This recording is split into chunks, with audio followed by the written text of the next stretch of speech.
Hello नमस्कार। फ़िलहाल हम हैं यहाँ माकड़ी विकासखंड माकड़ी में, और यहाँ पे भी आपको दिखाने वाला हूँ मैं।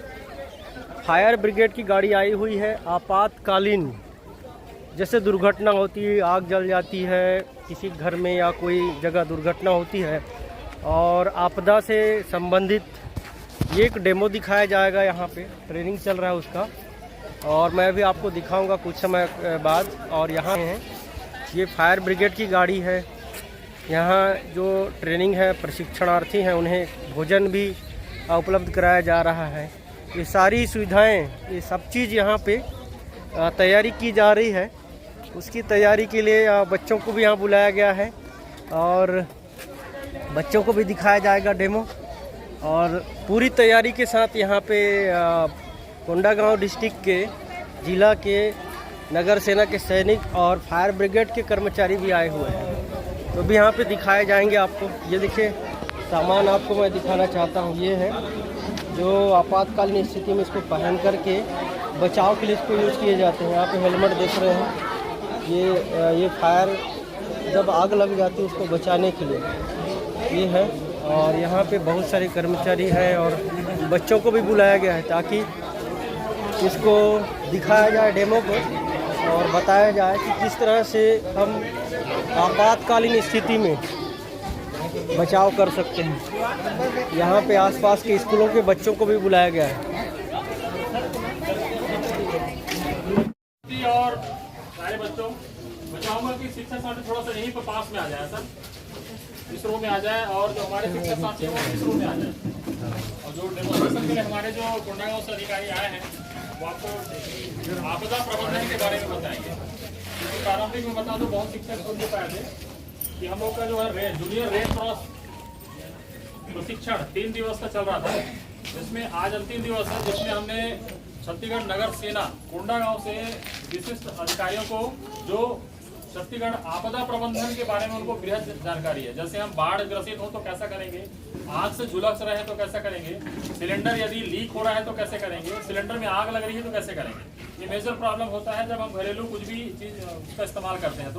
तो हमारे घरेलू के लिए भी इम्पोर्टेंट है, प्लस हमारे विद्यालय के लिए भी इम्पोर्टेंट है। बच्चे जल जाते हैं तो जलने के बाद करेंगे क्या, और उसका बचाव कैसे होगा, इसके बारे में जानकारी देने के लिए हमारे बीच नगर सेना के वरिष्ठ अधिकारी आए हुए हैं जो इससे संबंध हो। तो मैं अगला जो मंच है सर को प्रमोट करता हूँ।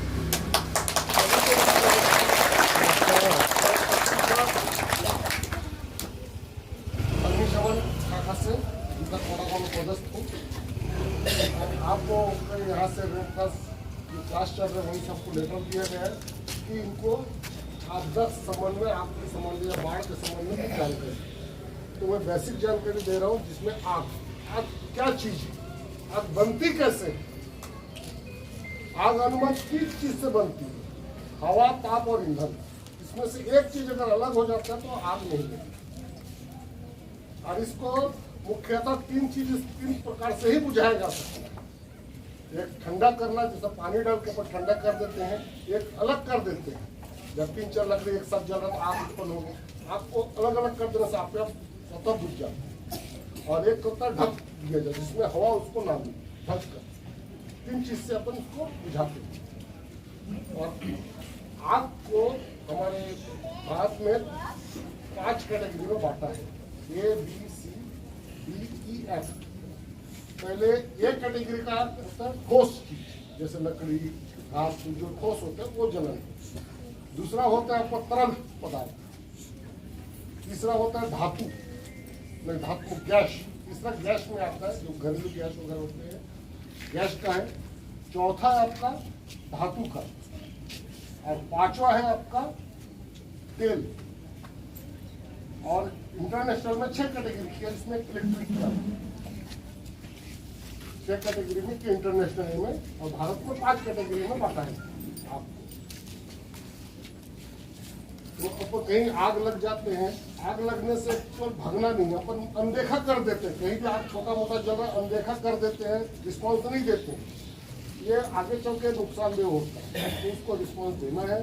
छोटे बच्चे हो, बड़े बच्चे हो, आग लगने से बड़े को सूचित करने, उन जगह पे आग लगे, क्यों हवा में और जगह पे आग लगे, किसी घर पे भी आग लग सकती है। इसी कारण उसको अनदेखा न करते हुए रास्ते से जा रहे हैं, आग जल रही है तो उसको थोड़ा बुझा के जाए, ये अलग हटा दिया जाए आसपास के कचरा को, ताकि और न जले। और आगे की जानकारी बताएंगे। सभी को नमस्कार। मैं Dham Singh Marko, assistant sub inspector नगर सेना कार्यालय कोंडागांव। तो जैसा कि मेजर आपको बताएं कि आग कैसे लगता है ना। आग लगने के लिए 3 जरूरी चीज़ क्या क्या होता है, हवा, फ्यूल और एक टेम्परेचर, है ना। अगर हम तीनों में से किसी एक कंपोनेंट को अलग कर देंगे, है ना, तो आग नहीं लगेगा, ठीक है। तो उसी कड़ी में जैसे फर्स्ट कूलिंग बताते हैं, तो कूलिंग में क्या करते हैं हम, जैसे मान के चलिए टेम्परेचर को हटा देते हैं, उसमें कूलिंग करते हैं तो ठीक है। तो कूलिंग में ये है कि जैसे पानी डाल दिए या फिर वही पानी डालेंगे उसमें। और सेकेंड होता है जैसे अब भूखा मारना मतलब जैसे आग अगर जला हुआ है या लग रहा है तो भूखा मारना, उसका जो फ्यूल रहेगा, फ्यूल को हम अलग कर देंगे, उसको बोलते हैं भूखा मारना या स्टार्विंग, है ना। और लास्ट जो रहता है स्मूथिंग या फिर ढकना। तो ढकने में क्या करते हैं हम, ऑक्सीजन को कट करते हैं। तो इसी चीज़ का हम अभी प्रैक्टिकल बताएंगे। और बाकी इंटरनेशनल स्टैंडर्ड पे 6 कैटेगरी में डिवाइड किया गया है आपको। तो पहला कैटेगरी आपका होता है जो घास फूस वगैरह में लगता है, ए कैटेगरी में आता है। घास फूस ईंधन में लगता है, वो ए कैटेगरी है। जो बी कैटेगरी रहता है वो लिक्विड, जैसे पेट्रोल हो गया आपका, है ना, केरोसिन, इसमें जब आग लगेगा तो बी कैटेगरी आएगा वो। और तीसरा रहता है आपका गैस, जैसे ये आपका ये LPG घरेलू गैस वगैरह हो गया, इसमें अगर आग लगा तो वो सी कैटेगरी में आएगा। और चौथा होता है डी कैटेगरी। डी कैटेगरी जैसे मेटल के आग को डी कैटेगरी में रखा गया है। और ई कैटेगरी का जो आग रहता है वो इलेक्ट्रिक फायर रहता है। जैसे मान के चलिए किसी सर्किट जहाँ मतलब क्या बोलना चाहिए, करंट प्रवाहित हो रहा है ना, तब अगर उसमें आग लगता है तो वो ई क्लास फायर में आएगा। अगर सप्लाई मौजूद नहीं है तो वो एक क्लास में आ जाएगा, है ना। और लास्ट होता है किचन फायर, ई कैटेगरी फायर।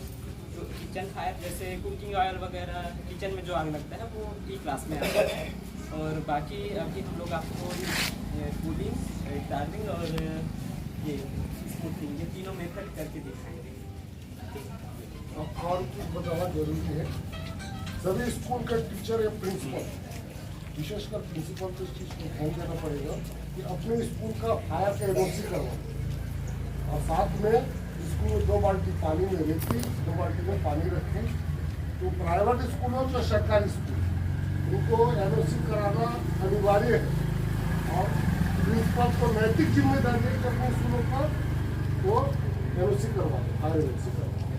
हम लोग अभी कुछ स्कूलों में गए चेकिंग के लिए, तो वहाँ हम लोग देखे कि जैसे एक्सपीरियंस जो रखे हुए हैं वो बहुत पुराना 4-5 साल पुराना हुआ है, अब एक्सपायर। और वही हेडक्वार्टर से हम लोग को निर्देश मिला है कि सभी स्कूलों में चेक करिए। तो पॉसिबल नहीं हो पा रहा है कि यहाँ 1900 कुछ स्कूल है, 1985-86 टोटल, तो सब में जाना पॉसिबल नहीं हो पा रहा है। इसीलिए मतलब जैसे ग्रुप में या तो फिर हो सकता है कि DO सर से जाके रिक्वेस्ट करेंगे, सर आप ऐसा बता दीजिए सर। आज इत्तेफाक ये हुआ सर कि हम लोग 28 हाई स्कूल हायर सेकेंडरी से आए हैं। हाँ। इसके अलावा हमारे प्राइमरी और मिडिल के भी शिक्षक आए हुए हैं, जो आज इंग्लिश का प्रशिक्षण चल रहा है। हाँ। तो लगभग हम मैक्सिमम स्कूल तक कवर कर पा रहे हैं, मैक्सिमम स्कूल तक कवर कर पा रहे हैं, ब्लॉक कवर हो रहा है।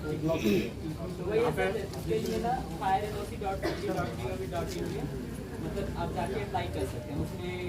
आप देख लेंगे जैसे अप्लाई करने का, जैसे आपका बिल्डिंग देखेंगे कौन से कैटेगरी में है। जैसे G+1 है ना, कहीं G+1 होगा, कहीं सिर्फ ग्राउंड फ्लोर होगा, उसमें क्या क्या लगना है उसमें पूरा इंस्ट्रक्शन दिया हुआ है। आप उसी को देख के यूजर मैनुअल के साथ दिया हुआ है, अप्लाई कर सकते हैं।